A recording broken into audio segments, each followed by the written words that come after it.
Maybe, yeah. I thought you are in New Year mood. Huh? You are there. Great. We are very happy because on the dais there are two people who are Humboldt Fellows. We welcome you to our club. Okay. And we also have a young scientist award to Dr. Srilash, who actually won Young Scientist Award. Where is Dr. Srilash? Yeah. By the Institute of Hydrologists. Again, it's the first time the institute got. And our institute also got J.C. Bose Fellowship. One of our colleagues got the J.C. Bose grant this year. Now, in science, we have emerged as leaders in in situ geochronology. I mean, Dr. Thompson and SCRG group, Dr. Amal Dev, and many other youngsters. In situ geochronology, we always looked abroad for analysis, or some labs like in India. Actually, in situ geochronology was never came off in a big way, but our institute can take pride in initiating protocols and coming up with very good publications in topmost journals in the last year. And our other groups like our atmospheric group and our environmental hydrology group have done tremendous work, a lot of good publications in all top journals. In critical zone research, we have established new instruments, and in submarine groundwater discharge also we used different techniques to quantify the amount of discharge. We combined our remote sensing techniques, we combined our isotopes and field observations to come up with new ways to quantify the leaking zones of your submarine groundwater discharge. And our coastal regulatory zone mapping is renowned in India. It doesn't need any introduction right from the inception, and all our maps and all our efforts are taken with all seriousness. And our project scientist positions, I was told by Dr. Thompson, for the first time since we are under fold of MOES, are completely full. They are filled completely, and we have taken people, best of people from across India, pan India, because I always feel a national institute should reflect national citizenship from all over the country in letter and spirit. And we have people from Kashmir to Kanyakumari sitting here. And we also ventured to Antarctica, and we are trying to go to Arctic in this coming decade. And we also established real-time automatic weather satellite data acquisition. So our people need not have to go to the field regularly. We can acquire data, and when it is required, we can go over there. A new instrumentation was installed, like quadrupole ICP-MS geochemistry lab inaugurated by our secretary, and scintillometers were installed. We also entered Mission Mausam program of Ministry of Earth Sciences, thanks to the meeting which held in the last ESSO meeting which was held here. And we are going to enter into the deep ocean mission, which we missed out in the first phase. We are going to enter this year because Secretary has assured that he will consider us entering from this coming financial year. And in the last year, we celebrated World Yoga Day, World Environment Day, International Women's Day, Ocean Day, Water Day, Earth Day, Space Day, Vigilance Week, Cyber Security Week, Hindi Pakwada, with much enthusiasm.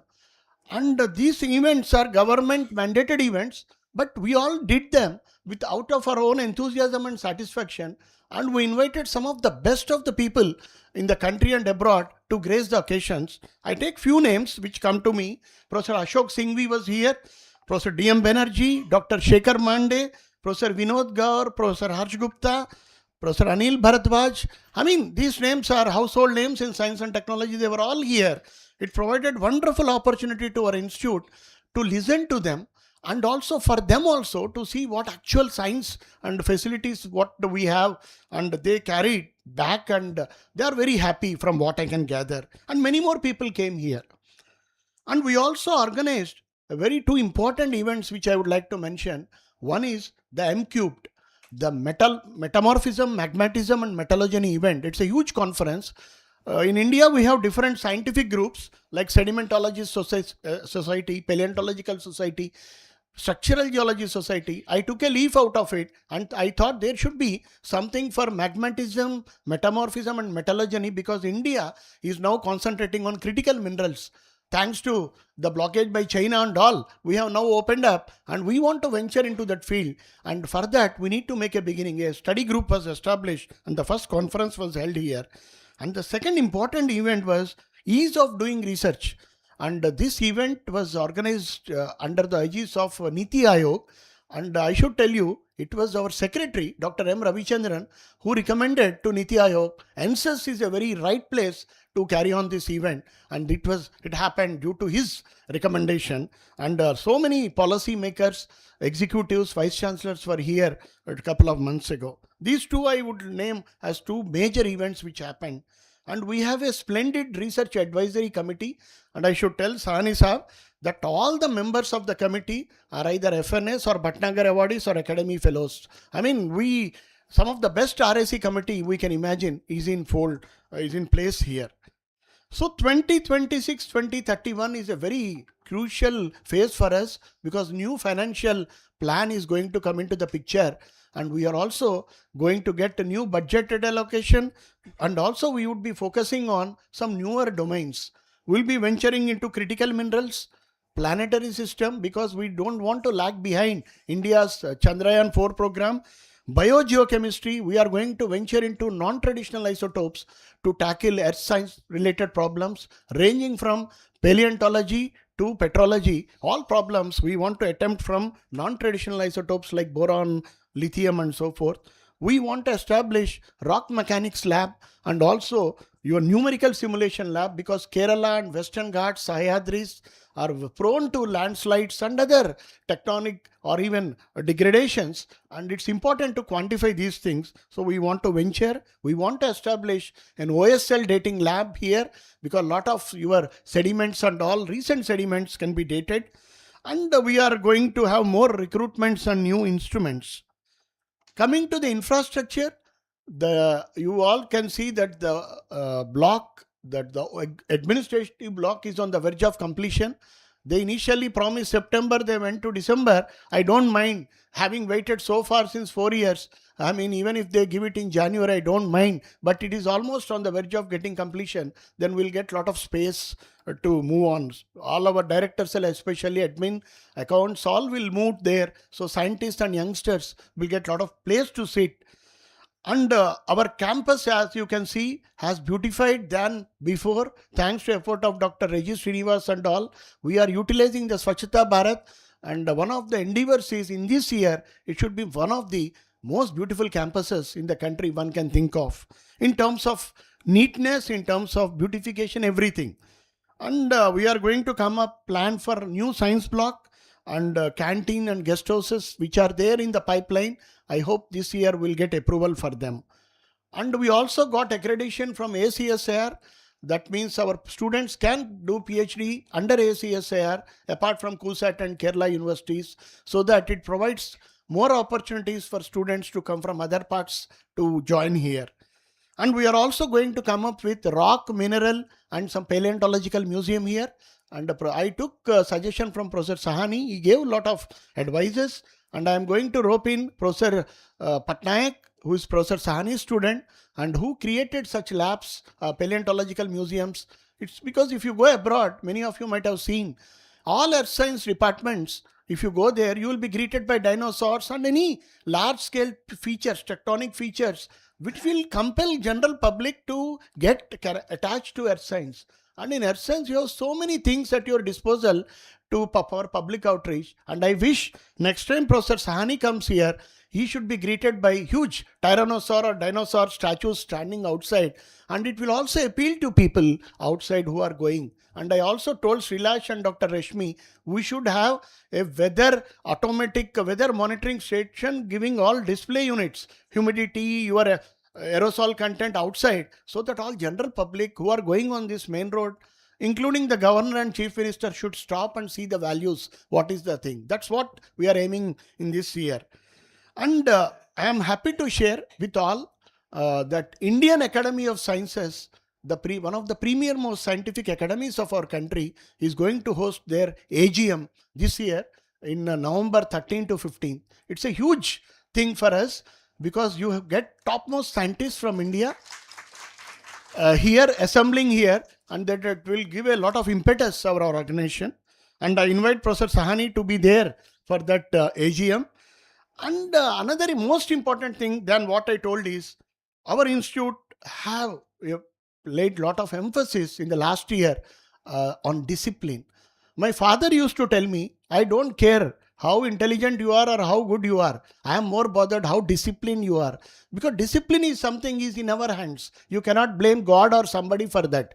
So our institute has committed to be highly disciplined in letter and spirit in every aspect. And you all know that any indiscipline will not be tolerated and will take the strictest action which is possible. And it's a so that the all people should be aware of it, and you need to cooperate with the system, because unless discipline is there, I believe nothing can be achieved, and whatever achievements we do or we achieve will get nullified because of these aspects. And another thing I want to convey is we should be proud of our institution. Dr. B.P. Radhakrishna, a legendary geologist, he once wrote an article that are we really proud of our institution? You always think of that institute, this institute, but you should see what you have done to your institute. Australian cricket captain Steve Waugh once said, I will die for my country in baggy green cap. That type of feeling you should have. You should contribute to your institute in a real way. It is the place which is providing all of us our bread and butter. You should give back to the institute in a big way. And unless we love our institute and commit, I don't think it cannot be possible. So you need to be very committed to the institute. And that means you should be very punctual, you should be disciplined, and you should enjoy your time here in doing science and in other extracurricular activities also. And before I end my opening remarks, I should profusely thank my secretary, Dr. M. Ravichandran. And actually, I am here due to him. I had another opportunity to go elsewhere, but he assured me that you join Ministry of Earth Science and I extend all support to you. I am only a WhatsApp call away from you. That word itself gave a lot of support to me, and I am extremely thankful to have such a person at the helm, and the entire Ministry of Earth Science, which is supporting me and us in all endeavors. Whatever we ask, they are helping us. Thank you so much to all of them. And finally, I believe any institute can do well only if happiness quotient is very high. You need to be happy. Science is something cannot be forced. I cannot tell you, you do, I want paper. No, it's not the way. You should feel happy. Whether you get paper or not, that is different aspect. You should really enjoy science. You should immerse in science. You should talk to science in the tea table, across tea table. All great theories like plate tectonics were born across the tea table talks. They were not in rooms. They did not originate. That type of environment I want to create here before I leave in next 3 years. So I wish to do that, I need all of your support, and I am with you. Let us take our institute, one of the best in the world. You need to think on a global level. We should not think on an Indian level. A very ideal place where everybody should look forward to come here and work here and carry good memories with them. I think this is what I thought should be shared with you on this new year. And I wish you all the best. And once again, I thank Professor Sahni and his family for taking their time out and to be with us. Thank you very much.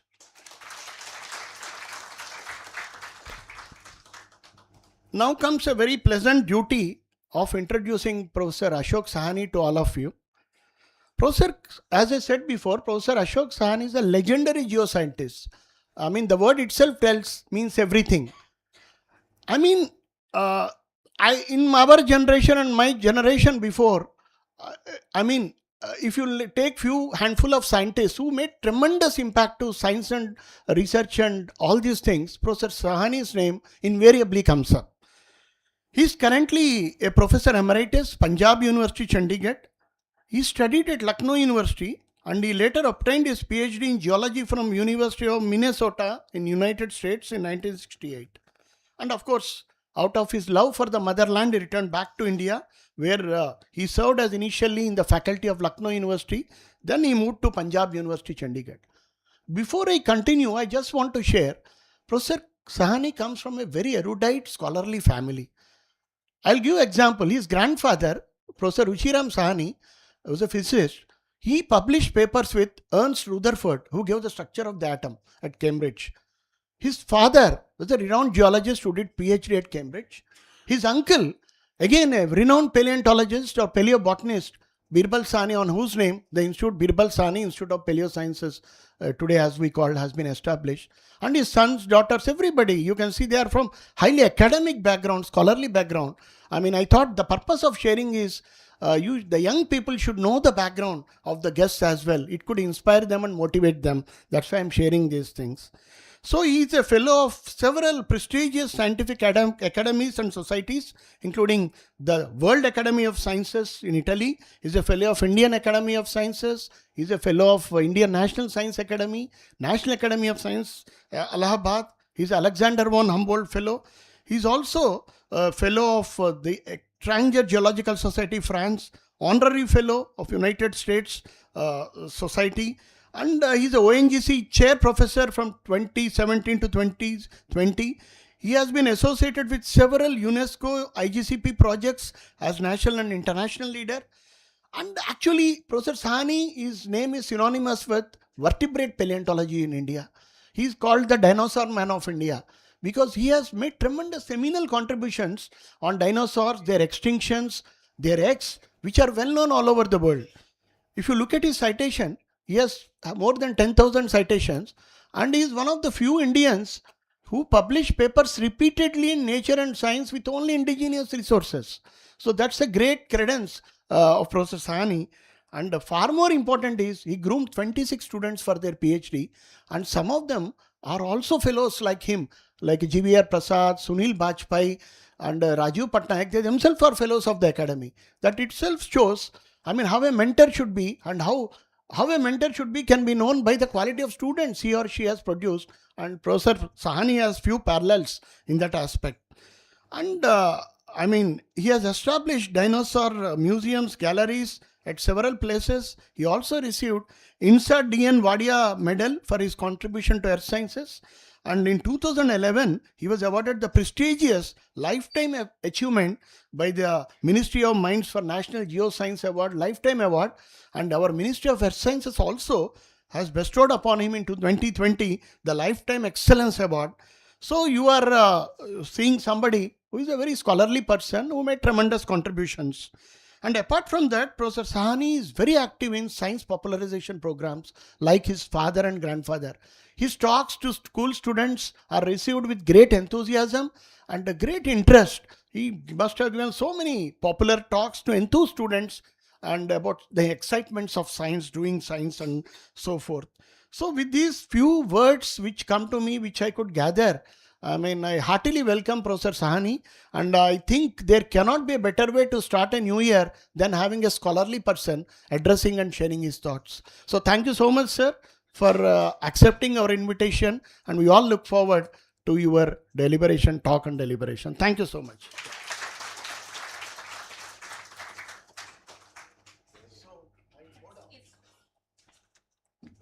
Sir, it's all yours.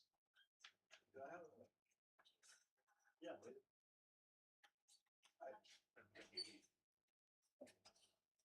Maybe I can make. Yeah.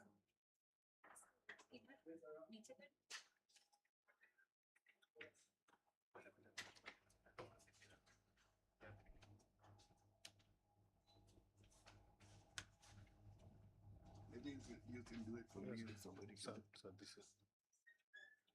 this is forward, backward. So I can go back.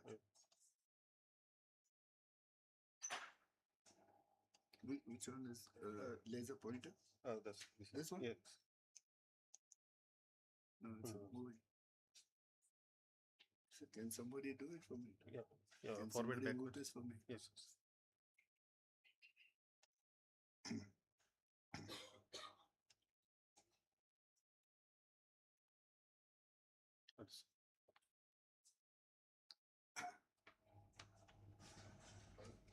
Greetings, everyone. I wish you from my heart a very happy, healthy, and successful 2026. I thank the director, Dr. Rao, for all his flattering words. And I don't think I need that. I hope I'm audible. Because in an Indian university, we're used to speaking to a large audience in a very vast hall. So I'm pretty sure that the last person can hear me very well. Is that true? Yes. Okay. So I'd like to thank him for the honor that he has done me by inviting me. Kerala is one of my favorite places to be. And this talk actually, I'm sure that many of you are not really familiar with this topic. Live streaming, the mic is required. Okay, okay. So that's Okay. So I'll wait a second. yeah. Till I'm strapped with the.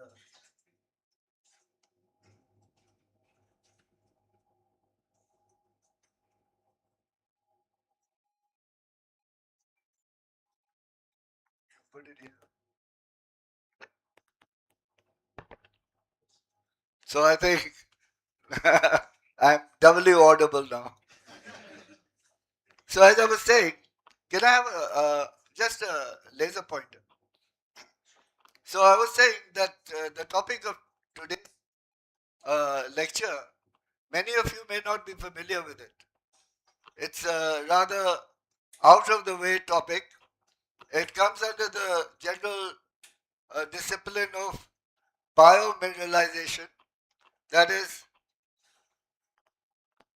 a subject that deals with the secretion of mineral matter by both animals and plants.